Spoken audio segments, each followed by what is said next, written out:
Shabbat Shalom, sisters. First and foremost, I want to say all praises to YAHAWASHI. Lord willing, sisters are doing good through the Spirit. Just wanted to come on here with a lesson I actually just did about 2 or 3 hours ago. For sisters that know, I host Bible calls for their sisters in my city. So this is a topic I actually just finished not too long ago, like I said, through the Spirit. The topic that I was given is to explain how to keep Purim and the destruction of Nicanor. And so, like, if I'm looking away, I have notes here because I didn't want to forget anything. I took some notes, so this is what I'm kind of going to be reading off of. But for us who've been in this truth for a while, we pretty much know how to keep it. So actually for the call, we read some of these chapters, which I'm going to list as we get into the video a little later on. But yeah, this lesson is going into how to keep it, and also for congregating, how to conduct ourselves at these feast days, around Israel. Even if you're by yourself, which I'm pretty sure all of us at one point, we had to keep these high holy days by ourselves. So we still have to keep it to the best of our ability and rehearse the righteous acts, like it says in Judges 5:11. Let me get that precept really quick. But this is Judges chapter 5:11.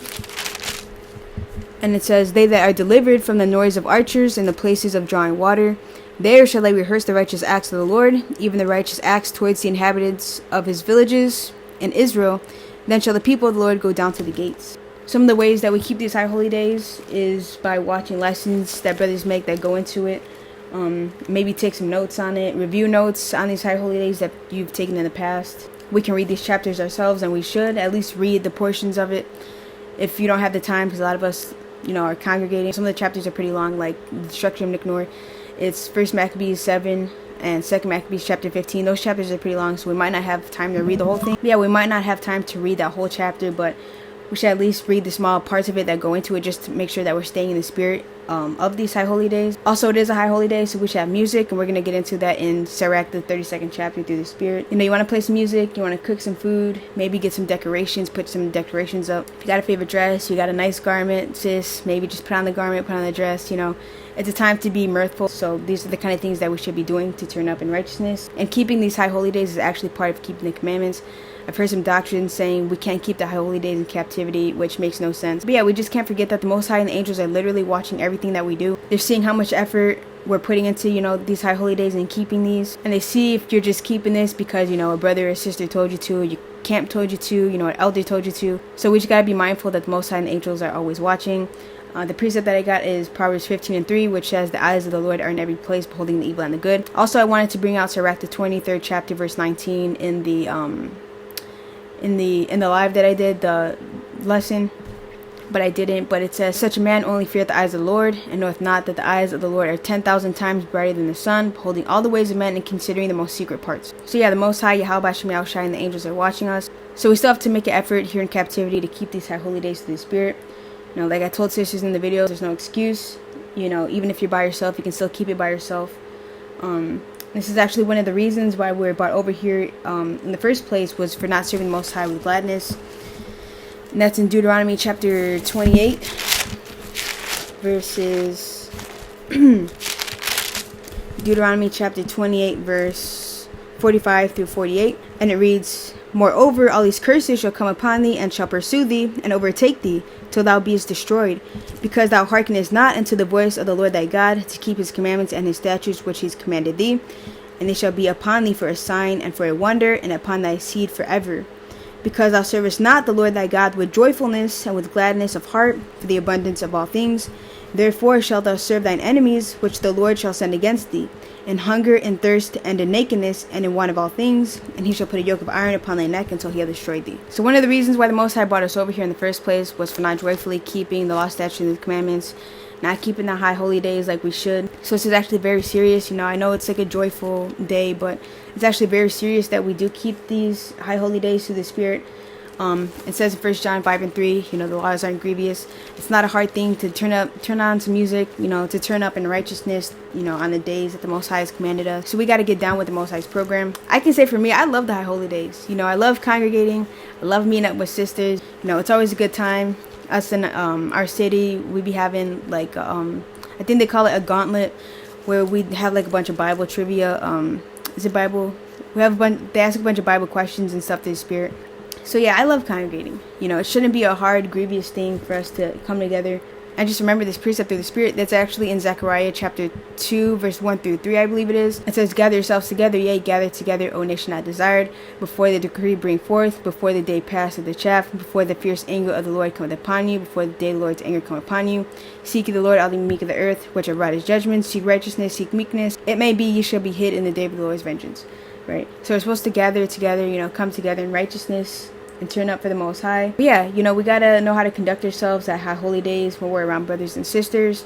Like manners and etiquette are very important, because whether people say it or not, like sisters always say, people are watching and paying attention.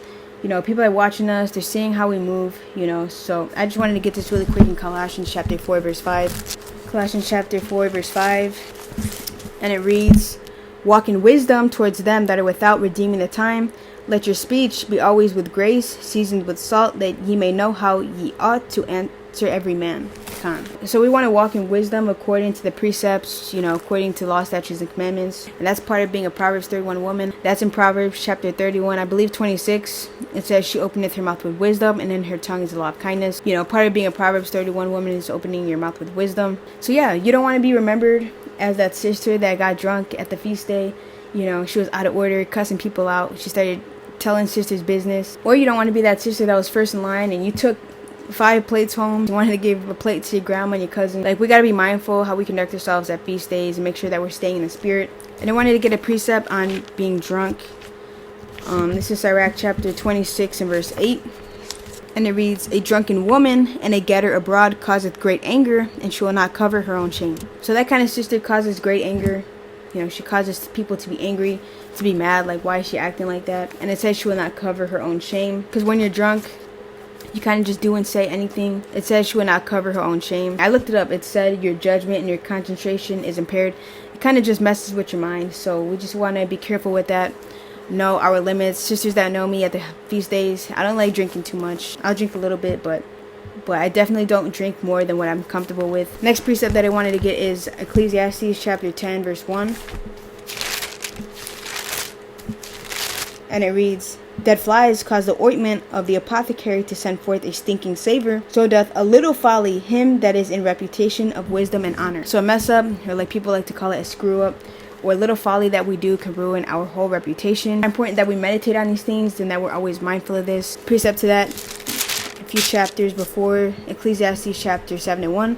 A good name is better than precious ointment, and the day of death than the day of one's birth. Right? So even at high holy days, we got to make sure that we're striving to be blameless. Just because it's a high holy day, and we're supposed to turn up in righteousness, that doesn't give us a pass to start acting worldly and getting all out of the Spirit. Doing the most, they like to say in the world. So the chapters that we read on Purim was Esther chapter 7 through 10. And I just noted like the key precepts. I really talk about it and go into it. It was Esther chapter 10, verse 18 through 28, I believe it was. Those are the precepts that go into it. This is Esther chapter 9, verse 25. It says, but when Esther came before the king, he commanded by letters that his wicked device, which he devised against the Jews, should return upon his own head, and that he and his son should be hanged on the gallows. So that's why we keep Purim. And reading a little further down, it says that, these days are supposed to be remembered throughout our generations. Every family, every province, every city, everybody's supposed to keep this high holy day. Thus saith the Lord. So the next high holy day is the destruction of Nicanor. And for that, we read 2 Maccabees chapter 15. Also, we're supposed to read 1 Maccabees chapter 7. That goes into it as well. But we didn't have enough time, so we just read 2 Maccabees chapter 15. So the notes on that is, same thing as Purim. It's not mentioned in Leviticus 23, but it is still a high holy day. Nehemiah 10 and 31 for that as well. There's no buying or selling. It is a celebration of feasting and gladness. We celebrate the destruction of our enemy Nicanor. This day is day of feasting and gladness. We don't want to be upset on the high holy days. We want to cast that spirit off of us and be in the spirit of mirth. The last thing that I had was Sirach, the 32nd chapter, chapter 32, verse 1 through 9. This basically goes into, how to host a feast. If you're made, the host, how you should have it set up through the Spirit, how you should go about things. This is Sirach chapter 32, verse 1 through 9. It says, if thou be made the master of a feast, lift not thyself up, but be among them as one of the rest. Take diligent care for them, and so sit down.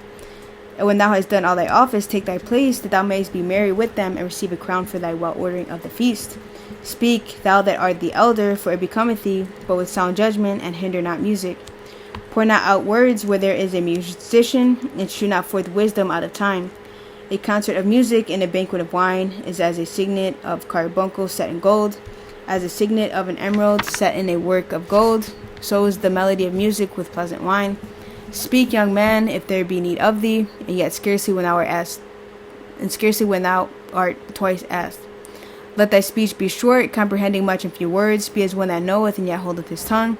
If thou be among great men, make not thyself equal with them. When ancient men are in place, use not many words. So all praises to YAHAWASHI. So verse 1 through 2, saying if you're the main master of the feast, if you're the host, you don't want to, it says lift not thyself up. You don't want to get in a proud spirit, to where you think you just don't want to be proud, to where you think you just running everything. You still want to be humble about it, It says take diligent care for them, take diligent care for the people who are at the feast. You want to show them where things are, show them where they can find drinks and stuff, water. Last part of verse 2, and so you'll be rewarded, for holding a good feast to the Spirit. Verse 3, it says, hinder not music, so you want to make sure that there's music at the feast day. You don't want to have everybody just sitting around with no music on. You kind of want to have that background noise through the Spirit. Verse 4, pour not out words where there's a musician. So if there's music playing, if there's a musician, you don't want to pour out words. You're trying to have a whole blown conversation with the sister who's just trying to relax, listen to the music. You don't want to do that. Also it says should not forth wisdom out of time. So you don't want to be trying to break down 7 chapters to a sister who's just chilling, trying to listen to the music and enjoy herself. It says in Ecclesiastes chapter 3 and 1, to everything there is a season and a time to every purpose under the heaven. Going on down, it says there's a time to keep silence and a time to speak. This is a time, for the most part, to keep silence. Yeah, we still talk and have conversations, but you shouldn't be doing the most at a feast day when there's music and stuff like that. Also, you don't want to be trying to shout over the music, because you just got all this stuff to say.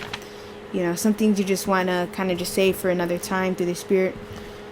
Verse 5, a concert of music and a banquet of wine is as a signet of carbuncle. It's a beautiful thing to have a concert of music and a banquet of wine. Jumping down to verse 9, it says, if there's elders there, if there's great men there, you don't want to try to make yourself equal with them. You don't want to be trying to teach great men and, elders. That's not a good look. It says when ancient men or women are in place, use not many words, sis. So, I think that's all that I had through the Spirit. That's all that I had. Lord willing, this video was edifying to your sisters. I want to say, of course, all praises to YAHAWASHI. Lord willing, sisters, have a good Sabbath. Water sisters for watching. Make sure you subscribe for more videos through the Spirit. All praises to YAHAWASHI. Shalom.